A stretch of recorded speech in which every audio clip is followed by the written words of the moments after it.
Resuming debate, reprise de débat, the honourable member for St. Albert, Edmonton. Thank you, Madam Speaker, and I will be splitting my time with my colleague, the honourable member for Calgary Rocky Ridge. Madam Speaker, you know, it was about a year ago that the Prime Minister was crisscrossing Canada talking about ushering in a new era of collaborative federalism.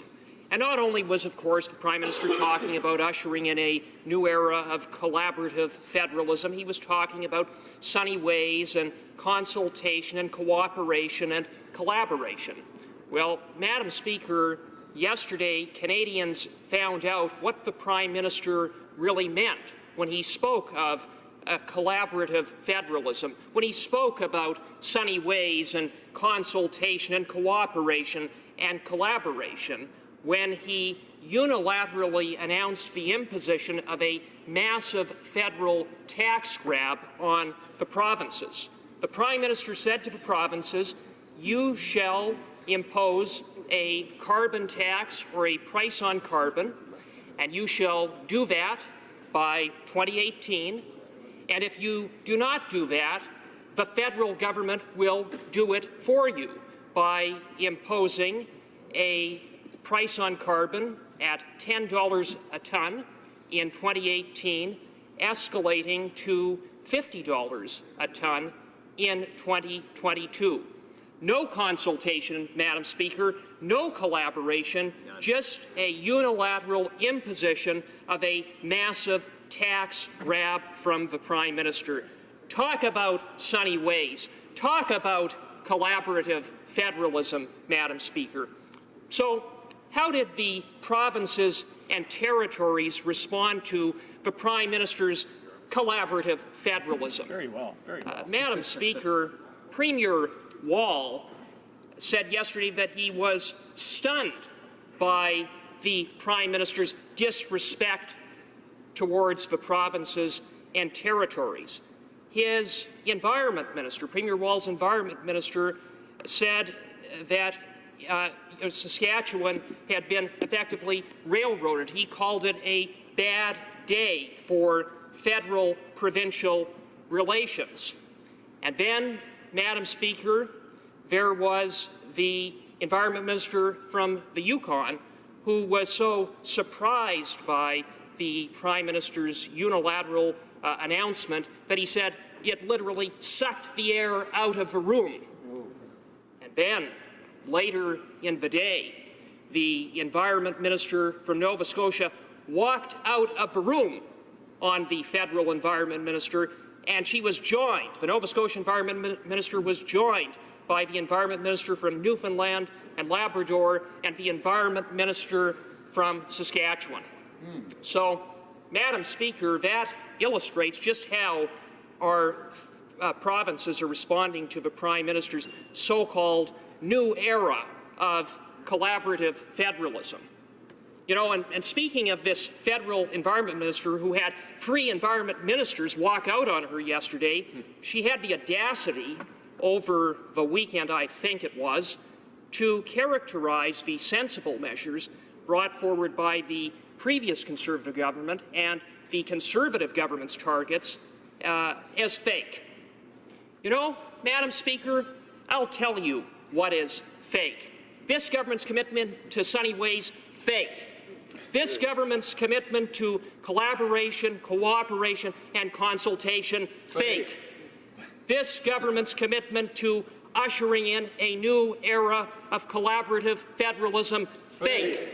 And I'll tell you what else is fake, Madam Speaker, and that is this government's commitment and the Liberal Party's commitment to reducing GHGs. That's also fake. You know, this Canadians won't forget, they will not forget, that this is the same Liberal Party that in 1993 campaigned on reducing GHGs by 20% from 1988 levels by 2005. What happened between 1993 and 2005? GHG levels increased exponentially. And what about Kyoto, Madam Speaker? That was the Liberal commitment to reduce GHGs 6% below 1990 levels. What happened to Kyoto, Madam Speaker? Promise made, promise broken, a never fake Liberal commitment. Yep. But seeing a trend here? you know what isn't fake, Madam Speaker? I'll tell you what isn't fake. And that is the cost that this massive Liberal tax grab is going to have on hard-working Canadians. You see, Madam Speaker, the average Canadian family will end up paying as much as $2,600 annually by 2022. $2,600. Wow. $38 billion out of the wallets of hard-working Canadians. $38 billion. Outrageous. Ridiculous. You know, Premier Wall characterized this Liberal massive tax grab as one of the largest tax increases in Canadian history. And you know what, Madam Speaker? right. He's right. Yep. In my province of Alberta, I mean, looking across Canada, let's face it, the economy is slowing. But in my province of Alberta, things are particularly difficult right now. We've seen in the last year some 200,000 Albertans laid off. Unemployment is reaching near double digits. It's the worst it's been in 30 years. Youth unemployment certainly has reached double digits. I think it's around 16%. Yep. In city centres such as Calgary, the office vacancy rate is approaching 25%. You know, things are tough. People are hurting. And what has this government's approach been to deal with the particularly difficult situation in the province of Alberta?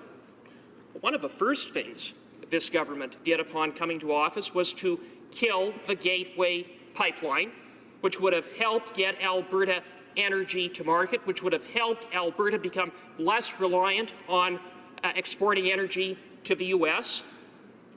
And then the government proceeded to add new layers of red tape to the pipeline approval process to make it more difficult to get pipeline projects approved and ultimately built. More uncertain. And now this. This massive tax hike imposed on the people of the province of Alberta and all Canadians. You know, I can't help but simply conclude that this government likes to kick Albertans when we're down. Yeah, Seems that that's way. right. You know, Seems that Madam Speaker, but it didn't have to be this way. It didn't have to be this way. The Prime Minister could have kept his word. He could have worked in a collaborative way with the provinces to come together with a truly pan-Canadian solution. Hear, hear. He could have worked with industry leaders to undertake a true sector-by-sector approach to reduce GHGs, but he didn't do that. Oh no, he didn't do it. He simply said, it's my way or the highway with a massive unilateral federal tax grab.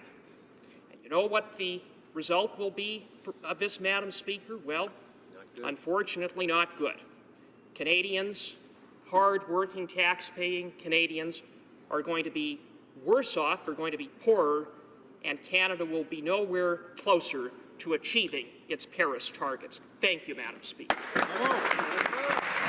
Questions and comments? Questions et commentaires. The honourable member for Scarborough Agincourt.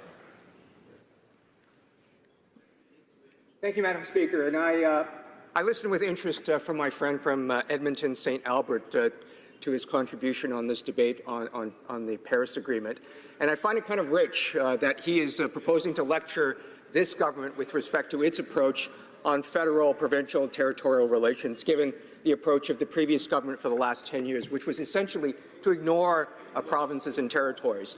And in fact, there was never really any meaningful consultation that ever took place from that particular side of the aisle as it related to the provinces. So if you simply look at the specific instance of what we've done in the past few days on this particular file, was simply to impose a pricing system on carbon for those provinces that would not participate in a particular program. And he also referred to the specific instance of Alberta. And again, I don't accept his characterization because Alberta, the Alberta government, has already put in a particular a pricing system, and therefore it would need to need the federal intervention in this particular case. So my question to my friend is, how does he actually square its particular approach with ours? The honourable member for St. Albert, Edmonton. I thank my colleague from Scarborough for the question. Quite frankly, let's talk about this government's track record on this issue. Let's talk about that a little further. The Prime Minister, after the 2015 election, after he went to Paris at the expense of $1 million to taxpayers on this junket, said that within 90 days, the provincial leaders would sit down and they would hammer out a pan-Canadian approach to combat climate change and to implement the Paris Agreement. 90 days came, and there was a meeting in Vancouver, but no agreement. There was merely an agreement to agree. The Prime Minister said, well, he has a mandate from the premiers, that they agreed to basically this imposition of a carbon tax. Premier Wall said, not true. So what we have seen is a complete lack of leadership from the Prime Minister and from the Environment Minister. They're very happy when it comes to having photo ops with celebrities and going on junkets to places like Paris. But when it comes to coming up with a comprehensive plan, a pan-Canadian plan with the provinces, the Prime Minister has failed to deliver, and as a result, he was left to impose this unilateral federal tax grab, and that's why three Questions and comments, questions et commentaires, l'honorable député de Sherbrooke. The honourable member for Sherbrooke.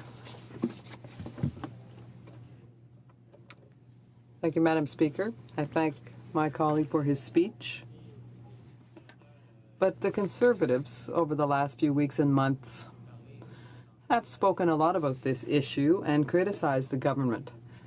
But I rarely have heard any proposals or alternative solutions. I think it would be interesting to hear something about what they themselves proposed in the previous election. That is to say, a cap-and-trade system. That was one of their proposals. And they had even put a price on carbon at one point. But now today, they're in criticism mode, and I'd like to know if they actually have something to propose. To be an effective opposition, it's important to put forward proposals of their own. So I would like to know what they have to propose to truly reduce greenhouse gases and to make sure that we have a sustainable environment for the future. Thank the member for Sherbrooke for that question, and I think when we look at the Conservative track record on reducing GHGs, it is a track record to be proud of. Absolutely. Under our previous Conservative government, we took a sector-by-sector approach so that we could grow the economy and at the same time reduce GHGs. We imposed a national regulatory regime on the largest sources of GHGs, namely the transportation and energy sectors. We brought forward comprehensive regulations that have effectively phased out building coal-fired power plants. We invested billions of dollars in clean technology. And you know what the result of that, Madam Speaker, was? We were the first government in the world to actually reduce GHGs. That's the Conservative record. That's the record I support. That's what we need to keep doing. Well, first of all, before we